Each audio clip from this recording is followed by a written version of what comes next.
ناظرین، رسول اللہ صلی اللہ علیہ وآلہ وسلم نے کہا تھا کہ دجال مکہ اور مدینہ میں داخل نہیں ہو سکے گا۔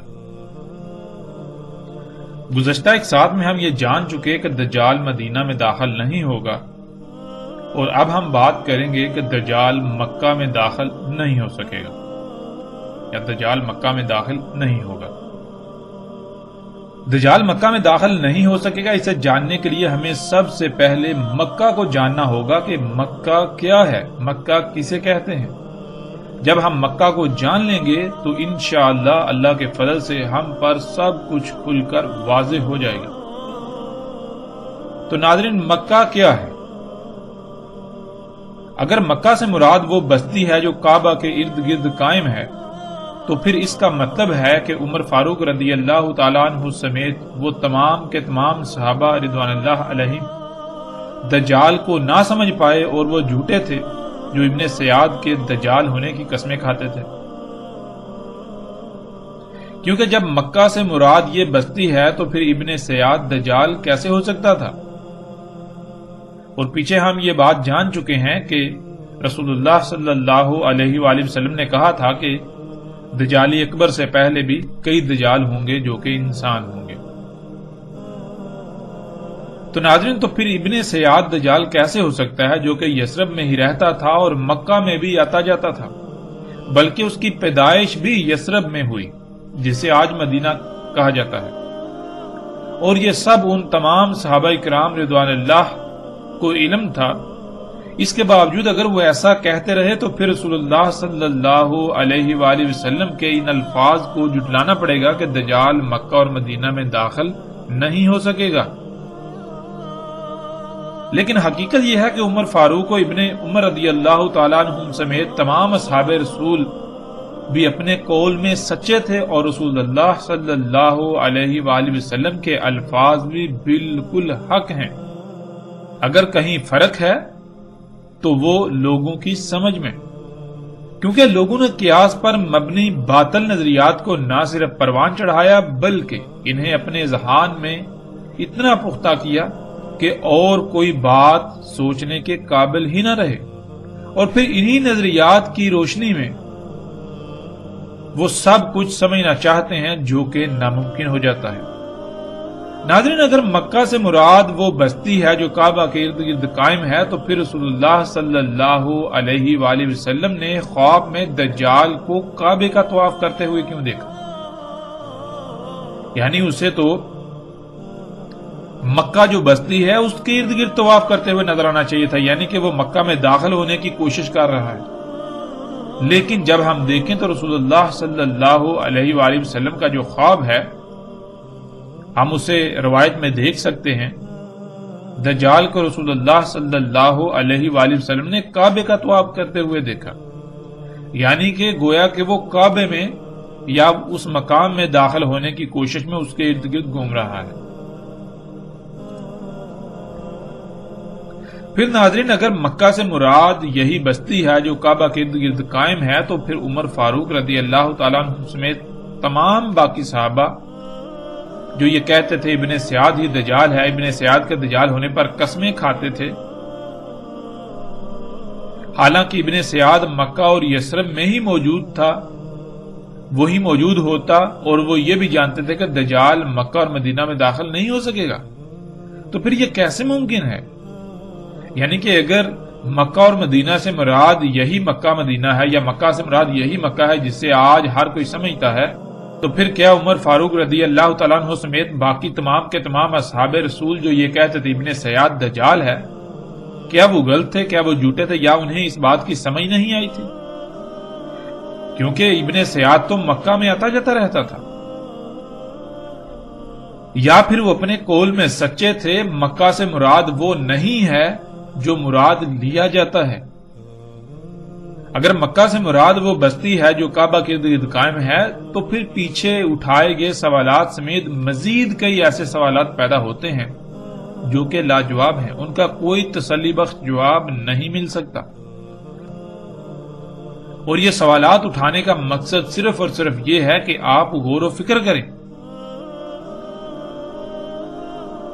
اس حوالے سے جو نظریات قائم کیے ہوئے ہیں، کیا ان کی کوئی بنیاد بھی ہے یا محض قیاس ہی ان کی بنیاد ہے، جو کہ بالکل کھوکھلی ہے؟ اس طرح ناظرین ایک اور سوال پیدا ہوتا ہے کہ مکہ کے نام پر کعبے کے اطراف قائم بستی کا نام مکہ کب، کیوں اور کیسے رکھا گیا؟ کیونکہ آپ کو دنیا میں جتنی بھی بستیوں کے نام ملیں گے وہ کسی نہ کسی شے یا شخصیت وغیرہ سے منسوب ملیں گے۔ جیسے اسرائیل کی ہی مثال لے لیں، موجودہ بستی جو اسرائیل کے نام سے موجود ہے، اس کا نام اسرائیل کیوں ہے؟ اس بستی کا نام اسرائیل یعقوب علیہ السلام کے نام سے منسوب ہے۔ اسرائیل عبرانی زبان کا لفظ ہے اور یہ دو الفاظ کا مجموعہ ہے، اسرا اور ایل۔ اسرا کے عبرانی میں معنی قیدی کے ہیں، یعنی غلام کے ہیں، اور یہی لفظ عربی میں بھی عبرانی سے منتقل ہوا، اور ایل کے عبرانی میں معنی اللہ کے ہیں۔ یوں اسرائیل کے معنی اللہ کے غلام کے ہیں، جیسے عربی میں عبداللہ کہا جاتا ہے۔ اسرائیل اللہ کا غلام، جو کہ یعقوب علیہ السلام کی کنیت تھی، اور انہی کی کنیت پر موجودہ اسرائیل آباد ہے۔ ناظرین بالکل ایسے ہی کعبے کے اطراف میں قائم بستی کا نام مکہ کے نام سے منسوب ہے، اور مکہ اس بستی کے قیام سے پہلے ہی اپنا وجود رکھتا تھا۔ یہ بستی جو مکہ کے نام سے منسوب ہے، اس کا نام ابراہیم علیہ السلام نے رکھا، اور ابراہیم علیہ السلام کا اپنی بیوی اور اپنے بیٹے اسماعیل علیہ السلام کو جب صفا مروہ میں اللہ کے توکل پر چھوڑا تو وہاں آب زمزم کا چشمہ نکلنے کے بعد اس بستی کا قیام ہوا، یعنی یہ بستی جسے آج ہم مکہ کے نام سے جانتے ہیں یہ وجود میں آئی۔ مکہ پوری زمین کا وہ مقام ہے جہاں سے اللہ سبحانہ و تعالی زمین کے تمام عالمین کو ہدایات دے رہے ہیں، انسٹرکشن دے رہے ہیں، احکامات دے رہے ہیں، یعنی زمین کا نظام چلا رہے ہیں۔ بالکل آسان اور سہل ترین الفاظ میں یہ کہ مکہ زمین کا کنٹرول پوائنٹ ہے۔ اسی کنٹرول پوائنٹ کے نام پر ابراہیم علیہ السلام نے اللہ کی طرف سے وحی کے مطابق اس بستی کا نام مکہ رکھا۔ مکہ زمین کا کنٹرول پوائنٹ ہے، اسے ایک مثال سے سمجھ لیتے ہیں۔ مثال کے طور پر جیسے ایک ٹیلی ویژن ہوتا ہے، یعنی ایک ٹی وی ہوتا ہے، اسے آن آف کرنے، اس کے چینل تبدیل کرنے، آواز کم یا زیادہ کرنے، اور اس میں کسی بھی قسم کی کوئی تبدیلی کرنے کے لیے ریموٹ کا استعمال کیا جاتا ہے۔ ریموٹ آپ کے ہاتھ میں ہوتا ہے، آپ ٹی وی کے مالک کہلائے۔ اب آپ نے ٹی وی کو حکم دینا ہے کہ وہ 1 نمبر چینل کی نشریات دکھائے، تو آپ ریموٹ سے 1 کا بٹن دبائیں گے، یعنی یہ کہ آپ نے ریموٹ کے ذریعے ٹی وی کو حکم دیا۔ آپ کا ٹی وی کو دیا گیا حکم ریموٹ سے نور کی لہروں کی صورت میں نکلتا ہے اور ٹی وی تک سفر کرتا ہے۔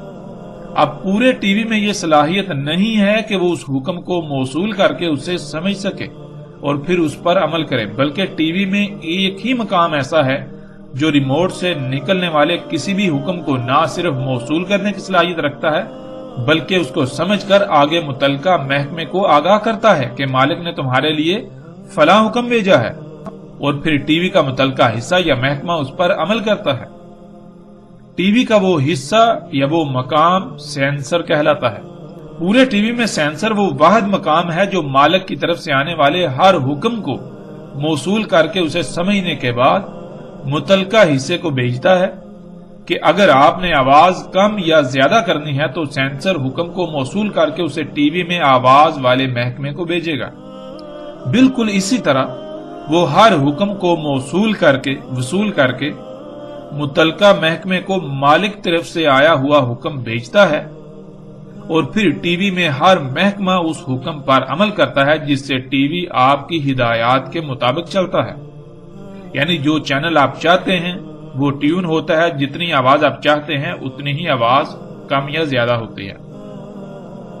پھر باقی جو اس میں تبدیلیاں کرنی چاہیں آپ وہ بھی آپ کرتے ہیں، یعنی آپ اپنی مرضی کے مطابق ٹی وی کو ہدایات دیتے ہیں۔ ناظرین بالکل اسی طرح اللہ سبحانہ وتعالی نے زمین میں بھی ایک ایسا مقام رکھا ہے جہاں سے زمین کے تمام عالمین کو ہدایات دی جاتی ہیں، اور نہ صرف زمین میں بلکہ اللہ سبحانہ وتعالی نے اس کائنات کی تمام مخلوقات میں ایسا مقام رکھا ہے، جیسے کہ انسان کے جسم میں وہ مقام دل ہے جس کے ذریعے سے انسان کو اللہ سبحانہ و تعالی ہدایات دیتے ہیں۔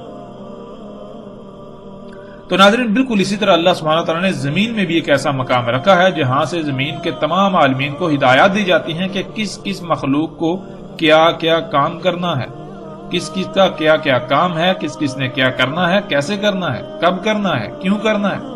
پوری زمین کا نظام اللہ سبحانہ و تعالی اس مقام سے چلاتے ہیں اور چلا رہے ہیں۔ خلا سے نور کی لہریں زمین کی طرف آتی ہیں جو سیدھی زمین کے اس مقام میں داخل ہوتی ہیں جہاں ایک کمرہ سا بنا ہوا ہے اور ہم اسے کعبہ کہتے ہیں۔ وہاں سے وہ لہریں زمین میں جاتی ہیں، ان لہروں میں اللہ سبحانہ و تعالیٰ کے تمام احکامات ہوتے ہیں زمین کے تمام عالمین کے لیے۔ پھر پوری زمین سے لہریں واپس اسی مقام میں آتی ہیں اور وہاں سے خلا کی طرف بلند ہو جاتی ہیں، یعنی وہ زمین کے اس مقام پر اترتی تو اللہ سبحانہ و تعالیٰ کے تمام احکامات کے ساتھ ہیں اور واپس زمین میں تمام کی تمام مخلوقات کی خبریں لے کر جاتی ہیں، ان کی آڈیوز ویڈیو سمیت مکمل معلومات کے ساتھ۔ زمین پر اس مقام کو اللہ سبحانہ و تعالیٰ نے مکہ یا بکہ کہا۔ مکہ یا بکہ کے معنی ہے جہاں سے زمین کی تمام مخلوقات کو ہدایات دی جاتی ہیں یا جہاں سے زمین کا نظام چلایا جاتا ہے۔ اسی وجہ سے مکہ یعنی زمین کے اس مقام کے ارد گرد قائم ہونے والی بستی کا نام بھی مکہ رکھا گیا کہ زمین کا مکہ اس بستی میں ہے، یعنی زمین کا وہ مقام جہاں سے زمین کا نظام چلایا جا رہا ہے وہ اس بستی میں ہے۔ اسی کا ذکر اللہ سبحانہ و تعالیٰ نے قرآن میں بھی دیا۔ اس وقت سورہ آل عمران کی آیت نمبر 96 سکرین پر آپ دیکھ رہے ہیں۔ اس میں اللہ سبحانہ و تعالیٰ کہتے ہیں ان اول بیت وضع للناس للذی ببکۃ مبارکا وہدی للعالمین۔ اس میں کچھ شک نہیں سب سے پہلا بیت وضع کیا انسانوں کے لیے جو بکہ یعنی مکہ سے برکات اور رہنمائی یعنی ہدایات ہیں تمام عالمین کے لیے۔ مکہ سے تمام عالمین کو ہدایات دی جا رہی ہیں، مکہ سے تمام عالمین کو برکات اور ہدایات دی جا رہی ہیں۔ ناظرین، یہ آیت بہت ہی زیادہ وسعتوں کی حامل ہے اور اس میں اللہ سبحانہ و تعالیٰ نے انتہائی غیر معمولی راز رکھ دیے ہیں۔ اس آیت میں اللہ سبحانہ و تعالیٰ نے کہا کہ اس میں کچھ شک نہیں کہ سب سے پہلا گھر وضع کیا انسانوں کے لیے مکہ سے برکات اور ہدایات ہیں، یعنی برکات اور ہدایات دی جاتی ہیں مکہ سے تمام کے تمام عالمین کو۔ ناظرین، اب سوال یہ پیدا ہوتا ہے کہ اللہ سبحانہ و تعالیٰ قرآن میں یہ کہہ رہے ہیں کہ مکہ سے تمام کے تمام عالمین کو ہدایات دی جاتی ہیں، جب تمام عالمین ان ہدایات پر عمل کرتے ہیں تو پھر ان کو برکات بھی ملتی ہیں۔ یعنی کہ اب برکت کسے کہتے ہیں؟ سب سے پہلے ہم برکت کو سمجھ لیں، پھر ہمیں بات کو سمجھنے میں آسانی ہوگی۔ ناظرین، برکت کہتے ہیں مثال کے طور پر آپ کے پاس کھانے کو تھوڑا ہے لیکن مکمل پرفیکٹ ہے، یعنی ہر لحاظ سے خامیوں خرابیوں سے پاک ہے۔ آپ نے وہ تھوڑا کھایا تو آپ کو اس کا فائدہ ہی فائدہ ہے، یعنی ایک رائی برابر بھی نقصان نہیں ہوگا۔ آپ کے مقابلے پر ایک دوسرا شخص ہے جس کے پاس کھانے کو بہت زیادہ ہے، دیکھنے میں یہ اچھا ہے، اب وہ کھاتا ہے لیکن اس کو کیا ہوتا ہے، اس کو طرح طرح کی بیماریوں، مصیبتوں، تکلیفوں کا سامنا کرنا پڑے گا۔ اب اس کو فائدے کی بجائے الٹا نقصانات کا سامنا کرنا پڑے گا۔ برکت ناظرین کہتے ہیں کہ جس شے کے حصول یا جس شے کے استعمال سے آپ کو فائدہ ہی فائدہ ہو، آپ کو رائی برابر بھی نقصان کا سامنا نہ کرنا پڑے، اسے کہتے ہیں برکت۔ اور جس میں برکت نہیں ہوتی وہ کون سی شے ہوتی ہے جس کے استعمال سے آپ کو فائدے کے بجائے الٹا نقصانات کا سامنا کرنا پڑے۔ تو اللہ سبحانہ و تعالیٰ قرآن کی آیت میں یہ کہہ رہے ہیں کہ مکہ وہ مقام ہے جہاں سے تمام کے تمام عالمین کو ہدایات دی جا رہی ہیں، یعنی ان کی رہنمائی کی جا رہی ہے کہ تم نے کیا کرنا ہے، کب کرنا ہے، کیسے کرنا ہے، جس کی وجہ سے پھر ان میں برکات ہوتی ہیں، یعنی کہ ان کے استعمال سے کسی بھی قسم کی کوئی خامی، کوئی کجی، کوئی کوتاہی، کوئی نقصان نہیں ہوتا، یا ان کے کام کرنے سے کسی بھی قسم کا کوئی نقصان نہیں ہوتا، انہیں کسی قسم کے کوئی نقصان کا سامنا نہیں کرنا پڑتا۔ اب ناظرین سوال یہ پیدا ہوتا ہے کہ اگر مکہ سے مراد وہ بستی ہے جسے آج ہر کوئی مکہ کہتا ہے، تو پھر ناظرین کیا اس بستی سے تمام عالمین کو اللہ سبحانہ وتعالی ہدایات دے رہے ہیں؟ اس بستی سے اللہ سبحانہ وتعالی تمام عالمین کو برکات دے رہے ہیں؟ یہ بہت بڑا سوال ہے، کیونکہ ناظرین اگر وہ بستی مکہ ہے تو غور کریں، اللہ سبحانہ وتعالی کہتے ہیں کہ اس میں کچھ شک نہیں، سب سے پہلا بیت وضع کیا گیا انسانوں کے لیے، للذی ببکہ تھا۔ کہاں سے وضع کیا گیا؟ ساتھ ہی اللہ سبحانہ وتعالی اس کا جواب دے رہے ہیں کہ بکہ سے وضع کیا، یعنی مثال کے طور پر آپ ایسا کرتے ہیں کہ آپ ایک چھڑی ہے اس کو کسی نشان پر یا کسی جگہ پر گاڑتے ہیں، تو آپ کو جب پوچھا جائے کہ یہ چھڑی آپ نے یہاں کیوں رکھی، تو آپ یہ جواب دیں گے کہ میں نے یہاں چھڑی اس لیے گاڑی کیونکہ میں نے زمین کا یہ جو مقام ہے اسے وضع کیا، یعنی کہ میں دور سے دیکھ سکوں تاکہ مجھے یہ علم ہو کہ یہ وہ مقام ہے۔ ٹھیک ہے، بالکل اسی طرح اللہ سبحانہ وتعالی کہہ رہے ہیں کہ اس میں کچھ شک نہیں کہ سب سے پہلا بیت وضع کیا انسانوں کے لیے، تمام مخلوقات کے لیے نہیں، تمام عالمین کے لیے وضع نہیں کیا، یعنی کہ مکہ پہلے ہی موجود ہے۔ جب انسانوں کو لایا گیا تو انسانوں کے لیے مکہ کو وضع کرنا تھا، مکہ کو واضح کرنا تھا، تو مکہ کو واضح کرنے کے لیے وہاں ایک بیت وضع کیا گیا، ایک گھر یعنی ایک کمرہ بنایا گیا، کیونکہ انسانوں کے آنے سے پہلے تمام عالمین کو علم ہے کہ مکہ کہاں ہے، جہاں سے انہیں ہدایات دی جا رہی ہیں، جہاں سے آنے والی ہدایات پر انہوں نے عمل کرنا ہے، لیکن جب انسان زمین پر آئے تو انسانوں کو یہ نہیں علم، تو جب انسانوں کو نہیں علم تو انسانوں کے لیے اللہ سبحانہ وتعالی نے سب سے پہلا بیت جو وضع کیا، یعنی جو سامنے لایا، جو بیت بنایا، وہ بنایا انسانوں کے لیے۔ کہاں سے؟ وہ بکہ سے، یعنی زمین کا وہ مقام جو مکہ ہے اس کو انسانوں پر واضح کرنے کے لیے وہاں ایک بیت بنایا گیا، ایک گھر، ایک کمرہ بنایا گیا، تاکہ انسانوں کو بھی پتہ چل سکے کہ یہاں سے جو ہدایات آئیں گی ان پر عمل کرنا ہے، یہاں سے جو ہدایات آئیں گی جب ہم ان پر عمل کریں گے تو پھر برکات ہی برکات ہوں گی، ہمیں کسی قسم کا بھی کوئی نقصان کا سامنا نہیں کرنا پڑے گا۔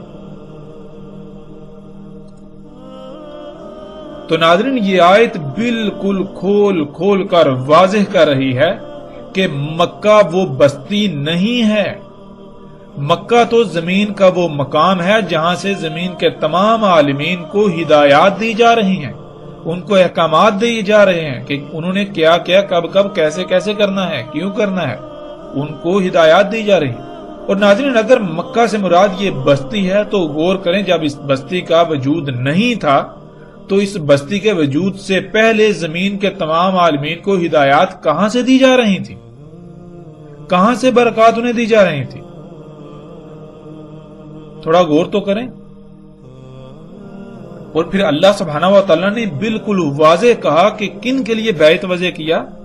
مکہ سے وضع کیا، یعنی کہ زمین کا ایک مقام ہے مکہ، اس کو واضح کرنے کے لیے وہاں ایک گھر بنایا، وہاں ایک کمرہ بنایا، ایک عمارت بنائی، عمارت وضع کی۔ کن کے لیے؟ انسانوں کے لیے، نہ کہ تمام عالمین یا تمام مخلوقات کے لیے، انسانوں کے لیے وہ بیت بنایا گیا تاکہ انسان یہ جان لیں کہ وہ کون سا مقام ہے جہاں سے آنے والی ہدایات کے آگے ہم نے سرنڈر کرنا ہے، ہم نے سلم اختیار کرنا ہے، یعنی اپنے آپ کو مسلم بنانا ہے، اس مقام کے آگے اپنے آپ کو جھکا دینا ہے، سرنڈر کر دینا ہے، وہاں سے جو ہدایات آئیں گی ان کے اوپر عمل کرنا ہے۔ تو ناظرین قرآن کی اس آیت سے یہ بات بالکل واضح ہو گئی کہ مکہ زمین میں وہ مقام ہے جہاں سے زمین کے تمام عالمین کو برکات اور ہدایات دی جا رہی ہیں۔ بیت اللہ نے وضع کیا انسانوں کے لیے، کہاں سے؟ مکہ سے، یعنی جیسے ایک جگہ ہو اس کو واضح کرنا ہو تو اس کو واضح کرنے کے لیے وہاں کوئی نشان یا کوئی شے وضع کی جائے گی۔ کہ دور سے آپ اسے دیکھ سکیں، آپ جان سکیں، آپ پہچان سکیں، آپ کو پتا ہو کہ وہ مقام جو میرا مطلوبہ مقام ہے وہ یہاں ہے، وہ یہ ہے۔ یعنی کہ انسانوں کے علاوہ زمین کے تمام عالمین کو مکہ کا علم ہے، جہاں سے ان کو برکات اور ہدایات دی جاتی ہیں۔ صرف انسان کو علم نہیں تھا، تو جب انسان کو لایا گیا تو انسان پر مکہ کو واضح کرنے کے لیے اس مقام یعنی مکہ پر ایک گھر تعمیر کر دیا گیا، تاکہ انسانوں پر اس کے ذریعے سے مکہ واضح ہو جائے۔ ناظرین، کعبہ کے معنی سمت اور اس مقام کی نشاندہی کے ہیں جس مقام سے اللہ سبحانہ و تعالی زمین کی تمام مخلوقات کو ہدایات دے رہے ہیں۔ اور کعبہ کسے کہا گیا؟ کعبہ اس بیت کو کہا گیا۔ یعنی کعبہ کیا ہے؟ کعبہ یہ ہے، یعنی یہ مقام جو ہے یہ انسانوں کو بتا رہا ہے کہ زمین کا مکہ یہاں ہے۔ زمین کے اس مقام سے اللہ سبحانہ وتعالی زمین کے تمام عالمین کو ہدایات دیتے ہیں کہ کسے کس مقصد کے لیے خلق کیا اور اس نے کیا کرنا ہے۔ لمحہ بلمحہ اسی مقام سے ہدایات دی جا رہی ہیں، اور اسی مقام سے حاصل ہونے والی ہدایات سے جو بھی عمل ہوتا ہے اس میں مخلوقات کے لیے ہر لحاظ سے فائدے ہی فائدے ہوتے ہیں۔ اگر کوئی بھی مخلوق اس مقام کے علاوہ کسی اور مقام سے ہدایات لے گی یا کسی اور مقام سے ملنے والی ہدایات پر عمل کرے گی تو پھر برکات نہیں ہوں گی، یعنی پھر نہ صرف اس کا اپنا نقصان ہوگا بلکہ باقی تمام مخلوقات کا بھی نقصان ہوگا۔ زمین کے اس مقام کو اللہ سبحانہ تعالیٰ نے قرآن میں مکہ یا بکہ کہا ہے۔ اسی وجہ سے اس مقام کے ارد گرد آباد ہونے والی بستی کا نام مکہ رکھا گیا۔ اگر ہم یہ کہیں یا ایسا نظریہ رکھیں کہ صرف وہ بستی ہی مکہ ہے تو پھر نہ صرف اللہ کے کلام کا کفر ہوگا بلکہ نہ ختم ہونے والے سوالات کا دروازہ کھل جائے گا۔ مثلا اللہ سبحانہ و تعالیٰ کہہ رہے ہیں کہ مکہ سے تمام عالمین کو برکات اور ہدایات دی جاتی ہیں۔ اگر مکہ سے مراد کعبے کے گرد قائم بستی کو لے لیا جائے تو پھر اس بستی کے قیام سے پہلے تمام عالمین کو برکات اور ہدایات کہاں سے دی جا رہی تھی؟ کیونکہ یہ بستی تو ابراہیم علیہ السلام کے بیٹے اسماعیل علیہ السلام کے ذریعے وجود میں آئی، اور جب اس کا وجود نہیں تھا تب کیا اللہ سبحانہ و تعالیٰ کی برکات اور ہدایات کا سلسلہ تھما ہوا تھا؟ اور اس سے بڑھ کر بات یہ کہ تب انسانوں کو کہاں سے ہدایات دی جا رہی تھی؟ تب انسانوں کے لیے مکہ کہاں تھا، کیا تھا؟ ظاہر ہے تب بھی تو مکہ تھا نا، لیکن تب مکہ کہاں تھا، کیا تھا؟ پھر ناظرین اگر مزید غور کیا جائے تو اس بستی کا وجود تو انسان کے وجود سے مشروط ہے۔ جب انسان ہی زمین پر نہیں تھے تو اس بستی کا تو کوئی تصور ہی نہیں تھا۔ تب اللہ سبحانہ تعالیٰ کہاں سے برکات اور ہدایات دے رہے تھے زمین کے تمام عالمین کو؟ اور پھر جب انسانوں کا وجود مٹ جائے گا، یعنی ابھی کچھ عرصے بعد جب ساتھ آئے گی، تمام کے تمام انسان مارے جائیں گے، یہ بستی بھی ختم ہو جائے گی، جو بیت وضع کیا گیا، جو کعبہ ہے وہ بھی گر جائے گا، تو پھر اللہ سبحانہ و تعالیٰ کہاں سے ہدایات دیں گے، کہاں سے برکات دیں گے تمام عالمین کو؟ کیا پھر زمین کا سارا نظام درہم برہم یعنی نظام رک جائے گا؟ کیا ہوگا؟ یعنی غور تو کریں ناظرین۔ یہ تو چند ایک سوالات ہیں جو غلط نظریات قائم کرنے کی وجہ سے پیدا ہوتے ہیں۔ اگر ہم مزید بات کریں تو ہزاروں سوالات پیدا ہوتے ہیں جن کا کوئی بھی جواب نہیں ہے۔ مکہ اللہ سبحانہ و تعالیٰ کے کلام قرآن کے مطابق جب زمین کی ابتدا کی گئی تب سے وجود میں لایا گیا۔ مکہ زمین کا وہ مقام ہے جہاں سے زمین کا نظام چلایا جا رہا ہے، جہاں سے بادلوں، ہواؤں، سمندروں، چرند پرند، جانوروں، پھلوں پھولوں، درختوں، فصلوں سمیت زمین کی تمام کے تمام مخلوقات کو ہدایات دی جا رہی ہیں، انہیں احکامات دیے جا رہے ہیں۔ مکہ کو انسانوں پر واضح کرنے کے لیے اللہ سبحانہ تعالیٰ نے وہاں ایک گھر تعمیر کرنے کا حکم دیا تاکہ انسانوں پر مکہ واضح ہو جائے۔ ناظرین یہ ہے وہ مکہ جس میں دجال داخل نہیں ہو سکتا، نہ کہ وہ بستی جسے آج مکہ کہا جاتا ہے۔ اگر وہ بستی مدینہ ہوگی تو اس میں دجال داخل نہیں ہو سکتا، اگر وہ بستی مدینہ نہیں بلکہ قریہ ہے تو وہاں ظاہر ہے پھر دجال ہی دندنائے گا۔ دجال مکہ میں داخل نہیں ہو سکتا، یعنی یہ کہ وہ زمین کے اس کنٹرول پوائنٹ پر اختیار حاصل نہیں کر سکتا۔ اگر وہ زمین کے اس کنٹرول پوائنٹ پر اختیار حاصل کر لے تو پھر نعوذ باللہ اللہ سبحانہ وتعالی زمین کے معاملات میں بے اختیار ہو جائیں۔ ایسا ہرگز نہیں ہو سکتا۔ اور دوسری بات یہ کہ اگر وہ زمین کے اس کنٹرول پوائنٹ پر اختیار حاصل کر لے تو پھر وہ براہ راست زمین کے تمام عالمین کو اپنا غلام بنا لے۔ اس کے لیے اسے کچھ بھی کرنے کی ضرورت نہیں ہوگی۔ زمین پر وہ جو جی چاہے کرے گا، لیکن ایسا نہیں ہوگا۔ وہ مکہ میں داخل نہیں ہو سکتا، یعنی وہ زمین کا کنٹرول حاصل نہیں کر سکتا۔ اسے زمین میں رب ہونے کے لیے الگ الگ سے کوئی کنٹرول بنانا پڑے گا، جس کو ٹی وی والی مثال کے آگے تسلسل سے سمجھ لیتے ہیں۔ مثال کے طور پر آپ سے آپ کے ٹی وی کا ریموٹ حاصل کر لیا جائے تو آپ کا ٹی وی پر کنٹرول ختم ہو جائے گا، اور وہ جس کے پاس وہ ریموٹ چلا جائے گا ٹی وی پر مکمل کنٹرول حاصل کر لے گا۔ پھر وہ ٹی وی کو ہر حکم اسی طرح دے سکے گا جیسے آپ دے رہے تھے، اسے اس کے لیے کسی مشقت کا سامنا نہیں کرنا پڑے گا۔ لیکن اگر اسے ریموٹ حاصل نہ ہو تو پھر اسے اگر آواز کم کرنی ہے تو اسے ٹی وی میں آواز والے حصے میں چھیڑ چھاڑ کرنی پڑے گی، اور اس کے لیے کوئی ذریعہ بنانا پڑے گا جس سے وہ ٹی وی کی آواز پر متاثر ہونے کی صلاحیت حاصل کر لے۔ لیکن جب ٹی وی کا اصل کنٹرول آپ کے پاس ہے تو پھر وہ کوئی ایسا ذریعہ بنانے کے باوجود بھی بے بس ہوگا۔ اسی طرح اسے ٹی وی میں کچھ بھی کرنا ہو تو اسے ٹی وی کے ہر حصے میں الگ الگ چھیڑ چھاڑ کرنا پڑے گی۔ جب اسی طرح چھیڑ چھاڑ کی جائے گی تو ممکنہ طور پر ٹی وی میں خرابیاں پیدا ہوں گی اور وہ تباہ ہو جائے گا، کیونکہ وہ ٹی وی کا خالق نہیں ہے کہ اسے ٹی وی کے بارے میں مکمل علم ہو۔ اس لیے وہ ٹی وی میں چھیڑ چھاڑ کر کے اسے خراب کر دے گا، اسے تباہ کر دے گا، بیکار کر دے گا۔ ناظرین، یہ ہے دجال کا مکہ میں داخل نہ ہو پانا۔ دجال ٹیکنالوجی ہے اور انسان ایسی ٹیکنالوجی حاصل نہیں کر سکے گا جو ٹیکنالوجی زمین کے کنٹرول پوائنٹ یعنی مکہ پر دسترس پا سکے۔ آج سائنسدانوں کی کوشش یہی ہے کہ وہ زمین کے کنٹرول پوائنٹ پر دسترس پانے کے لیے ٹیکنالوجی ایجاد کریں اور پوری زمین کے نظام کو براہ راست اپنے قبضے میں لے لیں۔ آج دنیا کے شیاطین جو کہ سائنسدانوں کے نام سے جانے جاتے ہیں، وہ زمین کے اس کنٹرول پوائنٹ کا علم حاصل کر چکے ہیں، یعنی انہیں اس بات کا علم ہے کہ زمین میں ایک مقام ایسا ہے جہاں سے زمین کی تمام مخلوقات کو ہدایات دی جا رہی ہیں، انسٹرکشن دی جا رہی ہیں، وہاں سے نظام چلا جا رہا ہے۔ اگر ہم کسی طریقے سے زمین کے اس مقام کو کھود کر اس مقام کا جائزہ لیں تو ہم یہ صلاحیت حاصل کر سکتے ہیں کہ زمین کا کنٹرول براہ راست ہم اپنے ہاتھ میں لے لیں، جس سے زمین کی تمام مخلوقات براہ راست ان کی غلامی میں آ جائیں، سب کی زندگی اور موت کا اختیار انہیں حاصل ہو جائے۔ لیکن ایسا کبھی نہیں ہوگا، یہ ان شیاطین کی خواہش ہی رہے گی۔ لیکن یہ بھی ممکن نہیں کہ یہ شیاطین مکہ یعنی زمین کے کنٹرول پوائنٹ والے مقام پر اختیار حاصل کرنے کی کوشش نہ کریں اور نہ کر رہے ہو۔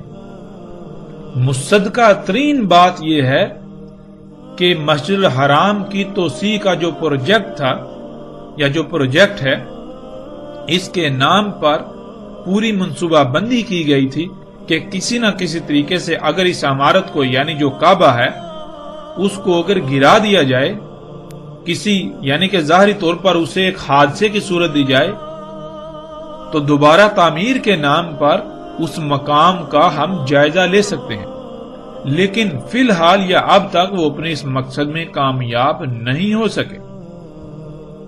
ناظرین، بخاری و مسلم میں روایت موجود ہے جس میں رسول اللہ صلی اللہ علیہ وآلہ وسلم نے خواب میں دجال کو کعبے کا طواف کرتے دیکھا۔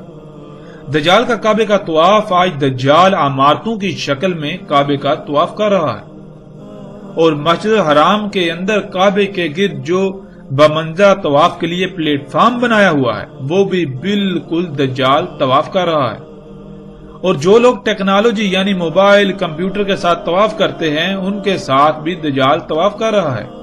اس طرح ناظرین اگر آپ دیکھیں تو کعبے کے گرد یہ کرینیں، یہ مشینیں اس طرح کھڑی ہیں، سکرین پر آپ دیکھ سکتے ہیں کہ دجال گویا کے طواف کر رہا ہے، یعنی کہ کعبے کے گرد گرد ہر طرف گول دائرے میں ایسے موجود ہے جیسے کہ کوئی طواف کر رہا ہو، اور آج دجال کو آپ کعبے کا طواف کرتے ہوئے یعنی کعبے کے ہر طرف گول دائرے میں موجود دیکھ سکتے ہیں۔